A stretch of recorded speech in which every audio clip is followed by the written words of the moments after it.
اب سوال پیدا ہوتا ہے قیام اللیل سے مراد کیا ہے؟ یہاں پہ میں ذرا تراویح کا جو پس منظر ہے وہ بیان کر دینا چاہتا ہوں۔ دیکھیے، جیسا کہ ہم نے خطبے میں بھی دیکھ لیا، اللہ نے قیام اللیل جو ہے اسے فرض نہیں ٹھہرایا، تطوع۔ قرآن مجید میں بھی اس کا کوئی ذکر نہیں، احادیث میں اس کی تشویق و ترغیب پوری موجود ہے۔ ایک اور حدیث بھی ہم بعد میں پڑھیں گے اس پر۔ اس کا پس منظر کیا تھا کہ اس کو چھوڑ دیا گیا۔ اب ظاہر بات ہے مسلمانوں میں کمزور بھی ہیں، مسلمانوں میں وہ مزدوری کرنے والے بھی ہیں، روزہ تو فرض ہے ان پر، چاہے مئی کا مہینہ ہے اور گندم کاٹنی ہے، روزہ تو پھر بھی رکھنا ہوگا، یہ سب کچھ ہے۔ لیکن یہ کہ رات کو پھر کھڑے رہنا ان کے لیے، جاگنا ممکن نہیں ہے، لہذا ان کے اوپر یہ چیز فرض نہیں۔ حضور نے تراویح کی نماز یا قیام اللیل نہ اسے فرض قرار دیا، نہ اس کے بعد جماعت کوئی اہتمام کیا مستقل۔ صرف 3 راتیں آپ نے جماعت کروائی ہے، اس میں 8 رکعتیں آپ نے پڑھی ہیں کہ جو آپ کا معمول تھا تہجد کا، وہ پڑھی، اور تہجد کے وقت ہی جماعت کرائی ہے۔ یہ ہے وہ حدیث۔ اس کے علاوہ کسی نماز تراویح جو ہے جو ہم پڑھتے ہیں 20 رکعتیں عشاء کے ساتھ متصل، اس کا کوئی ذکر نہ دور نبوی میں ہے نہ دور صدیق اکبر میں ہے۔ یہ دور حضرت عمر کی خلافت میں ہوا ہے، اور ہم نہیں کہہ سکتے کتنے سال کے بعد ہوا ہے۔ حضرت عمر رضی اللہ تعالیٰ عنہ کی خلافت کا دور جو ہے وہ تو 10 برس ہے، ہو سکتا ہے 5 برس کے بعد ہوا ہو، 6 برس کے بعد ہوا ہو، 12 ہوا ہے ان کے عہد میں۔ حضرت عمر ایک مرتبہ مسجد میں داخل ہوئے، مسجد نبوی میں، تو دیکھا کہ کچھ لوگ 8 10 12 جو ہے وہ ایک جو ہے حافظ کے پیچھے کھڑے ہوئے اور قرآن سن رہے ہیں، کچھ دوسرے کونے میں کھڑے ہیں، کچھ کہیں اور کھڑے ہیں، مختلف جماعتیں ہو رہی ہیں۔ تو انہوں نے سوچا کہ کیوں نہ ان سب کو ایک امام کے پیچھے جمع کر دیا جائے، اور اس کے لیے لوگوں کی سہولت کے لیے عشاء کے ساتھ متصل رکھ دیا جائے، اس لیے کہ تہجد کے وقت اٹھنا جو ہے وہ تو ہر کس و ناقص کا کام نہیں ہے، کہ عشاء کے بعد اگر تھوڑا سا اضافی وقت ہو صرف، تو یہ ہر شخص کر لے گا، مزدور بھی کر لے گا۔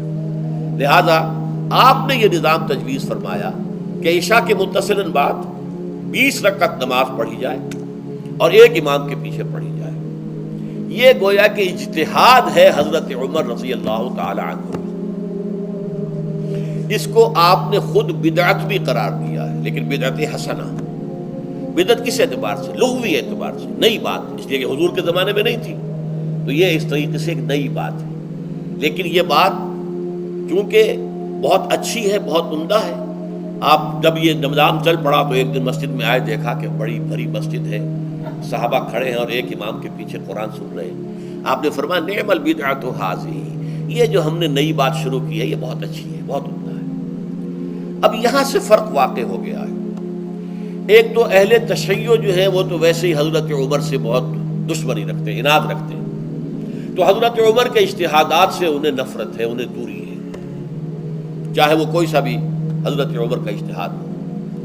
ہمارے ہاں اہل حدیث حضرات بھی در حقیقت حضرت عمر یا کسی اور خلیفہ راشد کے فعل کو وہ سمجھتے ہیں کہ یہ ایگزیکٹو آرڈرز ہیں، یہ ہمیشہ کے لیے نہیں ہے۔ حضرت عمر نے اپنے دور میں ایک نظام قائم کیا، ان کے دور کے لیے ٹھیک تھا، یہ ہمیشہ کے لیے نہیں ہے۔ ہمیشہ کے لیے وہ 8 ہی رکعتوں کے قائل ہیں، وہ تہجد والے، لیکن اس میں بہرحال انہوں نے بھی خود یہ اضافہ کیا ہے کہ وہ 8 رکعتیں وہ عشاء کے ساتھ متصل پڑھتے ہیں، تہجد کے وقت تو نہیں پڑھتے۔ اور حضور نے تو صرف 3 روز جو ہے وہ کرائی تھی جماعت، وہ لوگ 30 دن یا 29 دن پڑھ رہے ہیں، تو اضافہ تو انہوں نے بھی کر دیا، تو نظام میں تبدیلی تو ہو گئی۔ لیکن اہل سنت جو کہلاتے ہیں، ہمارے جو 4 جو ہیں، جو ہمارے مسلک ہیں، حنفی، مالکی، شافعی، حنبلی، ان کا اتفاق ہے اس پر حضرت عمر کا، کیونکہ ان کے سامنے اصول یہ ہے کہ حضور نے فرمایا علیکم بسنتی وسنت الخلفاء الراشدین المہدیین، تم پر لازم ہے کہ میری سنت کو پکڑو مضبوطی کے ساتھ، اور میرے خلفاء راشدین مہدیین جو ہیں ان کی سنت کو پکڑو۔ اس اصول سے یہ 4 فقہ جو ہیں حضرت عمر کے اجتہادات جو ہیں ان کو بھی پابندی سمجھتے ہیں کہ تمام عمر کے لیے، قیامت تک کے لیے امت مسلمہ پر ان کی پیروی لازم ہے، لہذا اس میں اجماع ہے۔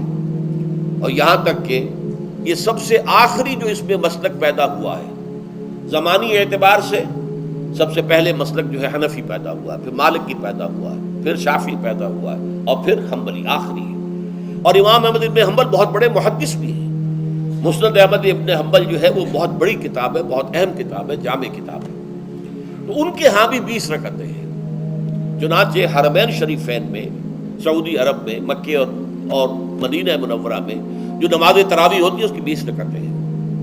لیکن اہل حدیث حضرات جو ہے وہ اس 8 کے اوپر اکتفا کرتے ہیں. بہرحال یہ ایک اختلاف ہے جو میں نے اس کا پس منظر بیان کر دیا. لیکن اس 20 رکعت نماز سے ادا کرنے سے، جو کہ زیادہ سے زیادہ 50 منٹ یا 1 گھنٹہ لگتا ہے، اس سے وہ قیام اللیل کا حق ادا نہیں ہوتا. قیام اللیل کا تو کچھ اور ہی تقاضا ہے. قیام کسے کہتے ہیں؟ یہ سورہ مزمل سے واضح ہوتا ہے. یا ایھا المزمل قم اللیل الا قلیلا نصفہ او انقص منہ قلیلا او زد علیہ ورتل القرآن ترتیلا. آدھی رات یا آدھی رات سے کچھ کم، یعنی تہائی رات، یا آدھی رات سے کچھ زائد، 2/3 رات، یہ ہے قیام اللیل. چنانچہ سورہ مزمل ہی کی آخری آیت جو دوسرا رکوع مشتمل ہے جس پر، اس میں صاف کہہ دیا گیا ان ربک یعلم انک تقوم ادنی من ثلثی اللیل ونصفہ وثلثہ وطائفۃ من الذین معک. اے اللہ کے نبی، اللہ خوب واقف ہے کہ آپ بھی اور آپ کے ساتھ ایک جماعت بھی رات کو کھڑی رہتی ہے، 2/3 رات یا آدھی رات یا 1/3 رات. تو یہ سارا معاملہ جو ہے قیام اللیل کا، گویا کہ کم سے کم 1/3 رات پر اس کا اطلاق ہو سکے گا، یہ نہیں کہ 1 گھنٹے. اب اس کے ضمن میں دیکھیے حدیث پڑھیے. تیسری حدیث ہے ان عبداللہ ابن عمرو ابن العاص رضی اللہ تعالی عنہ. یہ وہی عبداللہ ابن عمرو ہے جن کی میں نے آپ کو حدیث پہلے سنائی ہے. یہ ساری رات کھڑے رہتے تھے، پوری رات، اور ہر روز روزہ رکھتے تھے، جس پر حضور نے منع کیا، لا تفعل، مت کرو ایسا. رضی اللہ عنہما، یہ خود بھی صحابی ہیں اور ان کے والد عمرو ابن العاص بھی صحابی ہیں. ان رسول اللہ صلی اللہ علیہ وسلم قال، کہ اللہ کے رسول صلی اللہ علیہ وسلم نے فرمایا الصیام والقرآن یشفعان للعبد. روزہ اور قرآن بندے کے حق میں شفاعت کریں گے. یقول الصیام، روزہ یہ عرض کرے گا اللہ کی جناب میں، اے رب پروردگار، انی منعتہ الطعام والشہوات بالنہار، میں نے تیرے اس بندے کو دن کے دوران کھانے پینے سے اور اپنی شہوت کا تقاضا پورا کرنے سے روکے رکھا، یہ میری وجہ سے روکا رہا، تو میری شفاعت اس کے حق میں قبول فرما. فشفعنی فیہ، میری شفاعت اس کے حق میں قبول فرما. ویقول القرآن، قرآن کیا کہے گا؟ منعتہ النوم باللیل، میں نے اسے رات کے وقت سونے سے، نیند سے روکے رکھا. فشفعنی فیہ، تو اس کے حق میں میری شفاعت قبول فرما. حضور فرماتے ہیں فیشفعان، ان دونوں کی شفاعت قبول کی جائے گی. یہ ہے قیام اللیل.